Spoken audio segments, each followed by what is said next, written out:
My solar system is not big enough to handle a fridge, so for now what I'm going to be using is just this Coleman cooler. I got this for $10 at basically a thrift store, and this is going to be it. But what I want to do is I want to have it mounted underneath here, underneath the stove here in the kitchen, so it'll roll out here on drawer slides. So I've just kind of making a little bit of a idea for what I think this might end up looking like with these drawer slides here that were just cheap. I got them at the same place for $2. And I'm thinking that it'll roll out something like that. So you can see here that I've mounted the bottom portion of the drawer slides onto blocks of wood here that go straight down to the ground. This is just to lift it up so it can make it over top of this lip here. The next thing I made was this sort of drawer piece here. It's just a piece of plywood with these little raised bits on the edges so that there's something for the drawer slides to screw into. Okay, so it does go in. It's pretty stiff, but it does go in. And then it will also come out. There's one problem here, and that this one here has a little catch right there that stops it. This side, however, doesn't. They don't match, so then it kind of spins out like that, and that's not really a good thing, so something that I'll have to rectify, I assume. These old hinges really are not going to work for this, so I've decided to replace them with these ones that I found in the van. There's some stuff that I'm still finding. I know it sounds kind of weird, but these are full extension drawer slides, and they will be able to fully come out and support the weight of the cooler without ever having the risk of the cooler actually coming all the way off. I've put the new drawer slides on, and maybe I'll be able to show them. Well, I can show you that one, I guess. So it'll come out, you'll be able to take it out very, very far, actually. So I'm actually almost thinking that I need to make this thing a little bit bigger, and then maybe I can have some extra storage in this drawer sort of behind the cooler. I'm going to completely redesign this. This is what I've made to replace the drawer for the cooler. And I've basically just extended it with a little bit of wood out further back, and it's got some sides here. So the idea is that the cooler will be in the front, and there'll be extra storage for things, I don't know, cleaning supplies or whatever that go behind it. So I've just installed some drawer slides on either end here. The front paneling here, I'm not sure if I'm going to put a piece there or not. That's going to actually be part of the finished counter, so I need to kind of wait to make that. So I think for now what I'll do is I'll put a piece going across here that will be a permanent part of the drawer, and that'll also give me something to screw the paneling into. So there's the front portion of that drawer right there. Okay, so I've added this little bracer at the bottom here to hold this cooler in place at the front, so that it doesn't kind of slosh around. And that's what that looks like with the cooler inside. I've put in this piece of bracing for the drawer slides to attach to. So I've added a matching support on this side. This one's just notched here at the bottom because there's a cord that goes underneath of it that's to do with the sink. So that one's just a little bit different. So I've mounted both outer portions of the drawer slides here. And I just want to point out that I had to go back a little bit here and take out some of this beam in order to make that one fit there. So I made a bit of a mess, but it is now ready to have the drawer inserted. I realized that I made a mistake and I needed to raise up my drawer slides, so I've done that. Now I should be able to fit the drawer on. Well, it's in place and working smoothly. It took a long time and a lot of fiddling with the drawer slides to make that happen, but it is working. I'm very happy for that.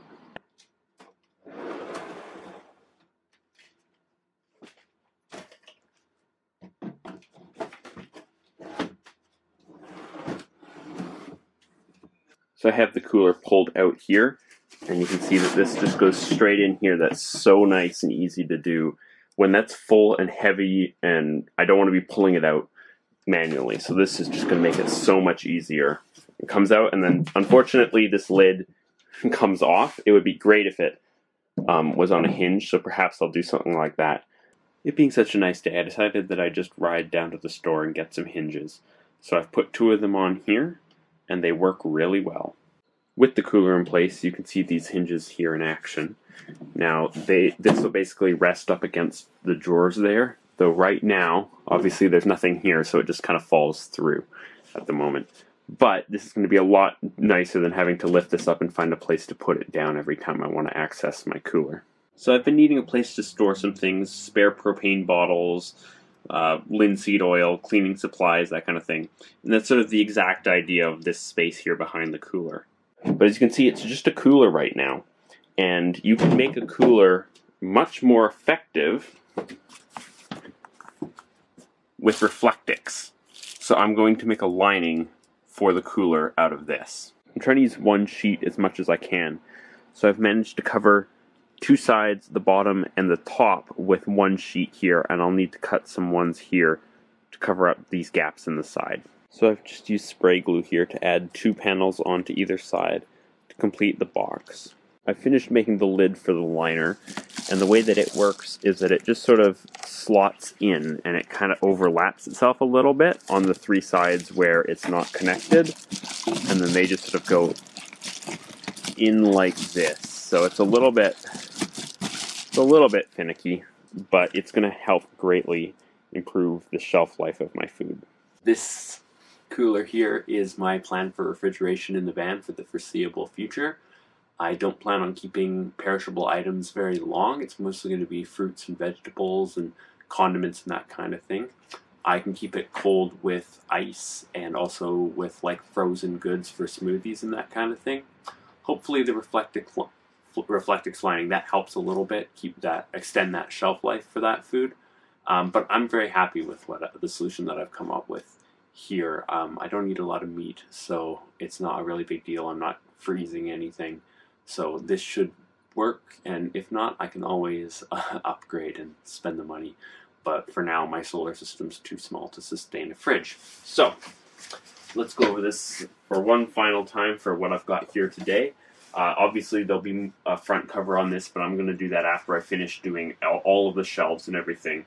Then I'll go back and make sure that all the coverings and the cabinets and drawers and all that stuff matches. So we've got a full extension drawer slide that this can come right out a little bit past the edge here. We have the cooler in the front with Reflectix lining. That is certainly a little bit finicky, but it works fairly well. Put hinges on the lid so that it's now a single solid piece here. And then down the back I have extra storage for things like propane and household cleaners. While I'm working with drawer slides, I decided that I would make a pull-out table that comes out from underneath this bed here. And I've made a little bit of an adjustment here. I've got 28-inch drawer slides, which are the largest that you can get without having to spend a ridiculous amount of money.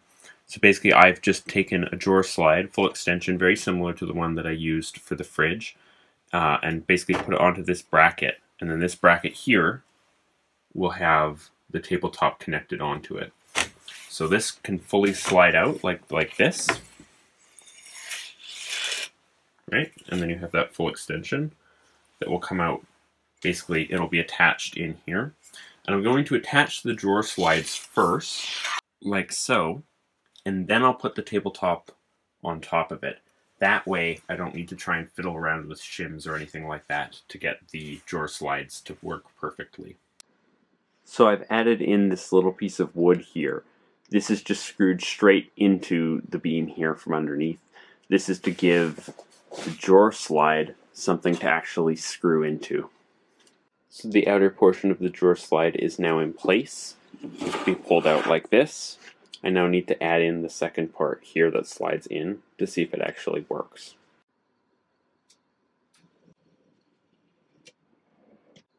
I would say it works. Okay, so both drawer slides and supports are in place on either side. Now I can bring in the table and fit it in place. Both of these are just tacked in with 2 screws each so that I'm able to move them and adjust them if I need to. They're measured from the ends of their respective posts here, but I'm thinking I will need to fiddle around with them a little bit in order to get them both equal once there's actually the tabletop in place. I've taken the tabletop into the van and just dropped it right on top of those supports. It's not screwed in it or lined up or anything like that. But this gives you a good idea of how this table is going to work and how big it is. It's massive now that I see it in place. So I've taken a very, very short screw and screwed in from the bottom here on these L brackets. I've just done the 4 corners for now so that I can test to see if pulling this out actually works or if there's any problems.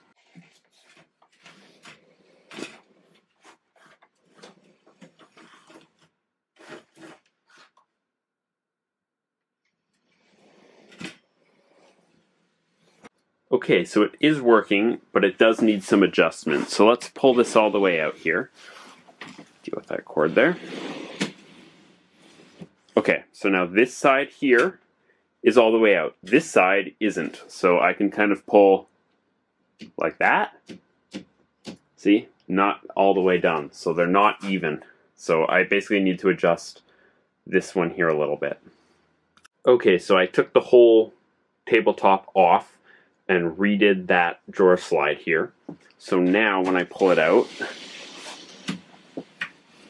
like that, they actually even out. Now this side still kind of can wobble, like you see that up there, but they're actually at the same spot. So this one just seems to be loose, which is fine because I'm going to put a locking mechanism in place anyway. So let's say if you're parked on a slope like this, it doesn't go flying backwards. But it's working really well for now. Now, these can each hold 100 pounds, and I'm not quite sure how much the tabletop weighs, but it should be enough. Though I'm debating whether or not to put a leg that comes down here just for added support. I've been thinking some more about the leg, and I'm going to hold off. I think I won't put the leg in for now. There's one really big reason for that, and that's because it can be kicked out. I mean, I could make it an optional leg for sure, but right now I'm thinking that I'm going to leave it. Basically, if it's down, it's going to be kind of in my way here if I'm using this surface for art or something like that. And just getting in and out here, you kind of have to slide through like that. If I wanted to put 2 chairs here, it could be an issue, so I'm going to see how I like it. It's a very simple addition if I want to add it in the future. So I'm going to keep it as is for now. The one test I have not done with this table is with the slats for the bed in place. So let's give this a shot and hope that it works. Oh yeah, it does. Yes. So this is really important here. You can see that there's a little bit of basically over travel, or I don't know what you call that, but basically it stays underneath the bed at the end there.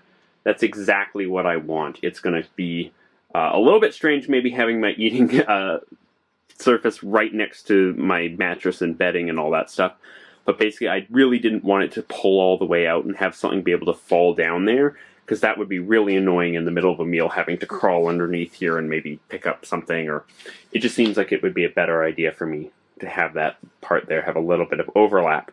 So this is working great. The only thing that I have to do now is get rid of all of these dirty marks on the plywood, and it should be good to go. Trying to pull out this table is next to impossible. If I use one hand, it's really hard. You can't grip it with anything, so you need to use 2 hands, and it's a pain. So I've cut this piece of wood that's going to go underneath here, and I'll attach a handle to it that you'll be able to grab onto and pull it out really easily. So I've put on a handle that I found with the van. I got a lot of these sort of things. I think this one looks really cool. So this will get mounted underneath and then screwed in place on the underside of that table. Okay, so this is in place. I've indented it a little bit just because I think it looks a little bit better than if it's flush or proud. So you can put your fingers right in there. It's got plenty of room. And now, one-handed. Yeah, that makes it a lot easier. And yeah, I quite like the look of that. Okay, so I've just taken the table off of the drawer slides here for a second so that I can install this little locking mechanism. And I've just put this underneath of this drawer slide. This is right at the very end, so when this is pulled out, it can be locked in place. It's worth noting that it's very, very easy for me to take this out, and that's going to facilitate me, say, bringing a motorcycle or anything like that. I've said from the very beginning that I want to be able to use this full space here. Obviously, a big table going under the bed is in the way, but as you can see here, it's very easy to take off. So right here on the divider between the bed and couch, I've installed the actual locking mechanism. And then if you look way down there, you can see where the receiver is. So when this is pulled all the way out, like so, this can then be really easily moved over, and now that's locked. We can see that it actually just goes in there. There was barely enough room. It's not by much, but it is enough to keep the table in place and locked. This is really useful for if I, oh, it moves on that side too, does it? Well, I may have to go get another one because now the table kind of moves like this, but it's not going to fly back. So for now, this is going to have to be good enough. Okay, so it occurred to me that this is in the wrong position because if we're going down the road, this can very easily fall out. So I want to turn it over, basically, so that this is gravity assisted. So I flipped that around. It's a small thing, but in a van, these small things matter. When your whole house is moving, a lot of things that would normally work or you'd be able to get away with do not work anymore. So now, when this is locked, it's going to stay locked. When it's open, it's going to stay open because gravity is assisting it. Now, it might bounce around, that's true, but it's a whole lot more likely to stay in place than it was before. I've got one more addition before I can call this fully completed. This is a really massive table, and I thought it might be nice to have an option to have it at almost like a desk mode. So I've added a second one of these because I had one left over, and I'm using that to make it so that you have two options for the length that you want to pull this out to. That extra hook came from this latch here on the window. Obviously I didn't use it because it's going into a hole in the framing. Here's an example of how far this comes out when it's locked in that second optional position. I basically just put my laptop down here and figured, yeah, this is a nice spot. I can have maybe a cup of tea or something there on my laptop, and that means that I have an easier time getting in and out of it if it's just being used for a small thing like this. It's going to be a little bit harder to kind of judge when to do this here, but it's a nice option to have. Actually, I very quickly figured out a trick to doing this, which makes it very simple. You extend this lock, then you pull out this until it stops, and right there I can feel that it's hit the outside of that loop. So then all I need to do is move it a little bit, and now it's locked in place. Okay, so I was just looking at this lock, and it occurred to me that I can't install a matching one on the other side just yet. I will, but I'm going to have to wait, because I do not have this divider on this side yet. I will, but I'm waiting for another project to do that with. It's not pressing, and for now, like, this is really just an added sort of bonus feature. So I'm going to call this project finished for now, and I will finish it off when I get the chance. Well, I'm sitting at my table with my camera propped up, and it's a very comfortable height. It's perfect here. Great leg room, everything. I can, because there's no legs or anything, I can kick around if I want. And there's enough room on this side of me for maybe 2 chairs to be brought in and for people to sit alongside there, which is really, really nice. In a emergency, you might even be able to sit 4 people if you fold up the desk across from me, put that flat up on the wall. That person might have a bit, they may not have much leg room or anything like that. But this is great. One of the reasons why it's so big, or the main reason that it's so big, is basically this is the opening in the bed. It's definitely too big, but I don't think it's too much of a problem, it being too big.